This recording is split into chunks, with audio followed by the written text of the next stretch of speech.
தமிழகம் முழுவதும் உள்ள 60 மையங்களில் பொறியியல் மாணவர் சேர்க்கைக்கான விண்ணப்பம் 2 நாட்களில் 1,17,442 விநியோகிக்கப்பட்டுள்ளது. தமிழகத்தில் பிஇ, பிடெக் உள்ளிட்ட பொறியியல் படிப்புகளில் சேர விரும்பும் மாணவர் சேர்க்கைக்கான விண்ணப்ப விநியோகம் அண்ணா பல்கலைக்கழகம் உட்பட 60 மையங்களில் கடந்த 3ஆம் தேதி துவங்கியது. இதற்காக இந்த ஆண்டு 2,50,000 விண்ணப்பங்கள் அச்சடிக்கப்பட்டு அனைத்து மையங்களுக்கும் அனுப்பி வைக்கப்பட்டுள்ளன.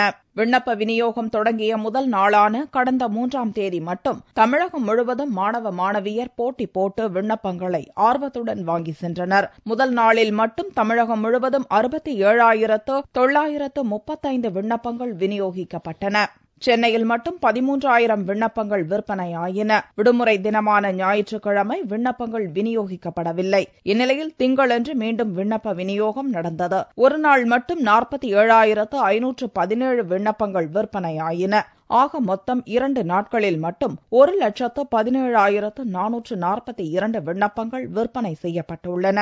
வரும் மே 20ஆம் தேதி வரை விண்ணப்ப விநியோகம் நடக்கிறது. மே 16ஆம் தேதி +2 தேர்வு முடிவுகள் வெளியாக உள்ள நிலையில் மே 20ஆம் தேதி மாலை 6 மணிக்குள் பூர்த்தி செய்யப்பட்ட விண்ணப்பங்கள் சமர்ப்பிக்கப்பட வேண்டும் என்பது குறிப்பிடத்தக்கது.